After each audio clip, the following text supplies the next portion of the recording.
Hola, te habla Gabriel Andrade. Hoy es 27 de enero del 2021. Bueno, y hoy me levanté con esta noticia que Nicolás Maduro, el presidente o dictador, diría yo, de Venezuela, ha propuesto una nueva sustancia como la cura del coronavirus, una sustancia que se llama Carbatavivir.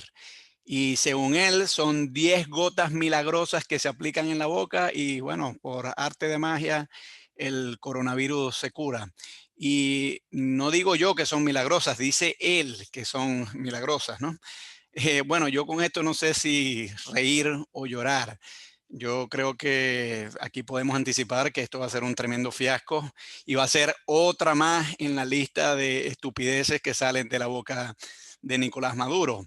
Es decir, si la Pfizer y la Sinopharm en China ha tenido tantas dificultades y se ha llevado tantos meses en traer una vacuna, a cuenta de que un tipo como Maduro, con un país donde no se desarrolla ningún tipo de actividad científica así de renombre, de repente va a surgir con la cura del coronavirus. Esto es, bueno, del mismo calibre que cualquier remedio casero o de que eso de que los antropólogos llaman saberes ancestrales, que son supuestas curas indígenas para muchos males, pero que en realidad lo que son meros remedios folclóricos que no pasan ninguna prueba científica. Y claro, esto ya lleva un cierto bagaje en la misma personalidad de Maduro, porque Maduro no es que sea un hombre muy ilustrado científicamente, o sea, ya el mero hecho de que él use la palabra milagro, ya eso da a pensar de que esto no tiene ningún cariz científico, porque bueno, la ciencia no funciona en base a milagros, sino funciona sobre la base de observaciones empíricas que se sirven por el método científico y no puede invocar entidades sobrenaturales como lo que la palabra milagro implica. Pero bueno, Maduro, a él no le interesa eso, porque él en más de una ocasión ha invocado entidades sobrenaturales. Podemos recordar cuando Chávez, según su testimonio, se le apareció en forma de pájaro y le empezó a hablar. O cuando Chávez se le apareció su retrato en una filtración que había en el metro de Caracas, en una pared, y entonces él dijo que Chávez se le estaba intentando comunicar desde el más allá con él, ¿no? O sea, que aquí vamos viendo que este hombre muy científico no es. Y claro, si él pretende darle un cariz científico a esta nueva sustancia Carbatavivir, pues la verdad es que su pasado no lo ayuda. Otro dardo que quiero lanzar contra Maduro y su pasado de nociones místicas y tal es su adherencia al culto este de Saibaba. Saibaba era un hombre que hoy se sabe que lo que hacía eran meros trucos de magia, pero que a incautos como a él y a su esposa Cilia, la primera dama, o quienes los chavistas llaman la primera combatiente, pues ellos eran uno de esos incautos que quedaban impresionados con los trucos de magia que hacía Saibaba y los hacía pasar como grandes prodigios. Entonces, claro, este es el problema con que este personaje invoque esta sustancia como si fuera un gran avance científico. Por supuesto que no lo es. Pero más allá de las excentricidades de Maduro, yo creo que esto da ocasión para plantearse una cuestión muy importante y esa es: ¿cuál es la actitud chavista frente a la ciencia? ¿Cuál es la epistemología chavista? Porque yo creo que todo es que este coqueteo de Maduro con el pajarito y con Saibaba y con la aparición de la cara de Chávez en el metro de Caracas, eso no es exclusivo de la personalidad de él. Esto no son meras excentricidades. Por ejemplo, Jorge Rodríguez es un psiquiatra que ha estudiado, no es como Maduro, y que Jorge Rodríguez aún así aplauda este tipo de supercherías pseudocientíficas es preocupante. Y esto da ocasión para considerar que esta promoción de terapias místicas y terapias pseudocientíficas y remedios mágicos no es una cosa de este o aquel chavista intrínseca a su personalidad. No, yo creo que esto forma parte integral de la ideología chavista. ¿Y por qué digo esto? Bueno, porque si nosotros estudiamos la historia de la ciencia en relación al socialismo, vemos que ha habido episodios muy lamentables. Por ejemplo, ese que está atrás es Trofim Lysenko. Lysenko era un pseudocientífico en la Unión Soviética en los años 30, que él estaba opuesto a la ciencia de la genética, porque él decía que la genética es una ciencia burguesa de la cual se valen los sectores pudientes de la sociedad para afirmar su posición jerárquica en el status quo, diciendo que ellos tienen los genes para ser los, digamos, dirigentes y ser la clase que posee los medios de producción, mientras que el proletario tiene genes para seguir siendo lo que ellos son. Entonces, por eso Lysenko dijo, no, no podemos aceptar lo que dice esta ciencia porque eso es realmente una actividad burguesa.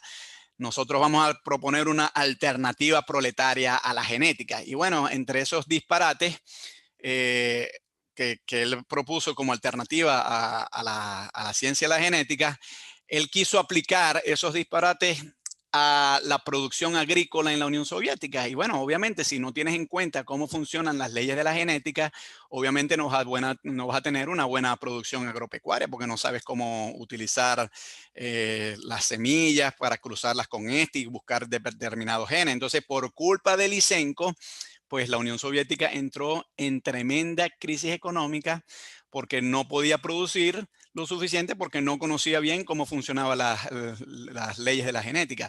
Y claro, aquí insisto, Lysenko se opuso a las leyes de la genética o a la genética como disciplina en general porque él continuamente alegaba que eso en realidad era una ciencia burguesa. Y claro, esto no es muy lejano de lo que el chavismo ha hecho. O sea, en esa obsesión de verlo todo a través del prisma de la lucha de clases, empieza a decir ciertas cosas son burguesas, ciertas cosas son proletarias. Y nosotros tenemos que defender lo proletario. Hay que reconocer que la Unión Soviética luego sí tuvo un cierto despegue científico, porque bueno, envió al hombre a la luna, a la luna no, al espacio con Sputnik y todo eso, pero fue después de corregir estas ideas iniciales de gente como Lysenko, que decía que había que anteponer la lucha de clases por encima de toda noción científica, porque ellos decían, bueno, la ciencia es realmente lo que es un aparato burgués de control de las masas. Y a nosotros esto nos puede parecer muy lejano y diciendo, bueno, eso fue en los años 30 con Stalin, la izquierda ha evolucionado, Chávez cuando llegó al poder trató de hacer emerger una nueva izquierda que no cayera en estos fanatismos. Pues no, no es así. Chávez también incurrió en esto. Chávez se rodeó de gente como por ejemplo este señor, el argentino Oscar Barshevsky, que tenía ideas muy similares. Barshevsky fue a Caracas y él vivió muchos años allá. Y Chávez le rindió muchos homenajes y rescató sus ideas y tal.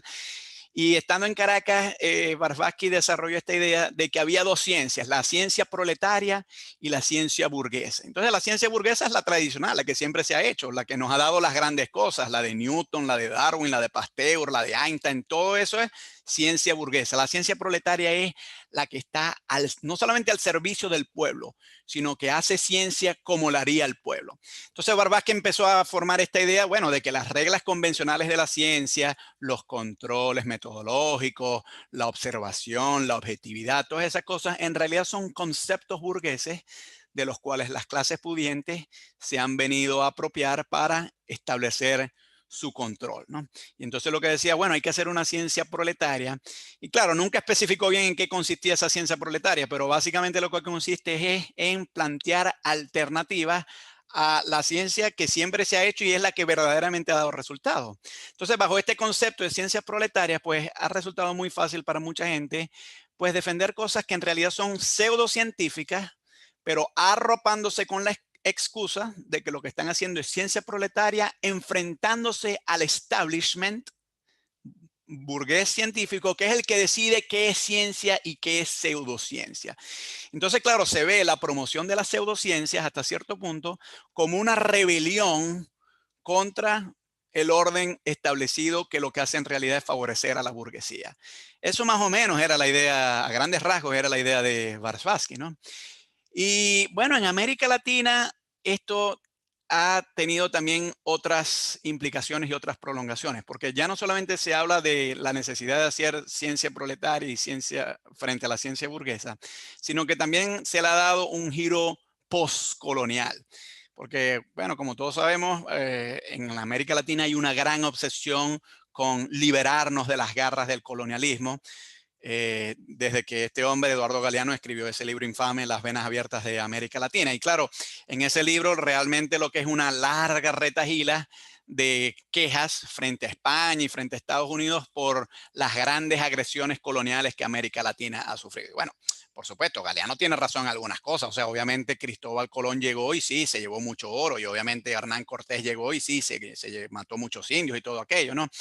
Pero el problema está en cuando esta obsesión anticolonial también se lleva al plano de la ciencia. Porque después de Galeano han venido otros autores postcoloniales que en esa obsesión de descolonizar todo, se les ha metido en la cabeza que también tienen que descolonizar la ciencia. ¿Y cómo se descoloniza la ciencia según ellos? Bueno, pues reivindicando aquello que la ciencia en un inicio apartó, como por ejemplo cosas así como los chamanes indígenas, por ejemplo. Bajo esta idea y esta ideología postcolonial, colonialismo no es solamente cuando Hernán Cortés llegó y mató a algunos indios o cuando Cristóbal Colón cambió el oro por los espejitos. No. Según esta ideología, que es la ideología del chavismo, el colonialismo también es cuando un científico le explica a un piache indígena que su visión del mundo X o Y, que, por ejemplo, que, por ejemplo, suponer que las enfermedades no son causadas por microbios, sino por espíritus. Si un científico le explica a un PH que eso no es así, que en realidad las enfermedades son causadas por cositas que son microbios y que eso de los espíritus no existe, que las nociones místicas, eso pues no está probado de ninguna manera, pues los postcolonialismos asumen que eso es un acto de arrogancia y de agresión colonialista. Hay un autor, por ejemplo, que se llama Boaventura de Sousa Santos, que dice, no, nosotros lo que tenemos que hacer es desarrollar nuestra epistemología del sur, porque el colonialismo también se vale de violencia epistemológica cuando un científico con su bata blanca le dice a un piache que no, que lo que él hace no es tan efectivo como lo que se hace en el laboratorio. Entonces, en este continuo esfuerzo de intentar reivindicar a los colonizados, pues como parte de esa lucha anticolonial, el chavismo también pretende reivindicar las formas de entendimiento y las formas precientíficas que eran propios de los pueblos indígenas o de otros pueblos no occidentales antes de que llegara el colonialismo. Entonces, una forma de luchar contra el colonialismo es pues promover toda serie de terapias y toda suerte de métodos alternativos de curación como parte de retar la hegemonía científica. Es decir, porque como se ve a la ciencia como una aliada del colonialismo, porque obviamente la ciencia llegó a América de manos de la civilización occidental. Entonces, como el postcolonialismo lo que en buena medida quiere es desmontar la civilización occidental porque la considera muy mala, porque ha oprimido, porque es racista, por X o por Y,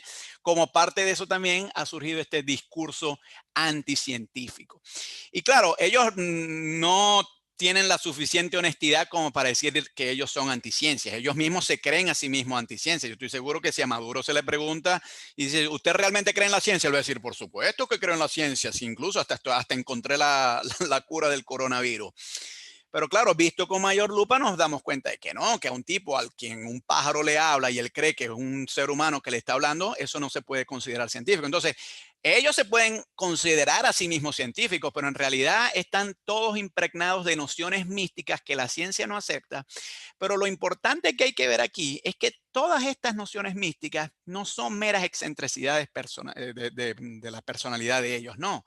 En realidad forman parte integral de la ideología chavista, mediadas por la obsesión de oponerse a todo lo que representa Occidente. Y claro, como los grandes científicos han sido desarrollados en Occidente, pues ellos han dicho, bueno, una forma de oponernos a Occidente y a su legado colonialista es reivindicando todas estas nociones místicas, bien sea en forma de animales hablándole a seres humanos o de recurriendo a gurúes místicos en la India o de asumiendo que ciertos personajes muertos se aparecen en paredes o más aún incorporando sustancias cuya efectividad está muy lejos de ser probada y que más bien es mucho más afín a los procedimientos de pHs indígenas que realmente, bueno, pueden funcionar como efecto placebo, pero que realmente no tienen efectividad clínica.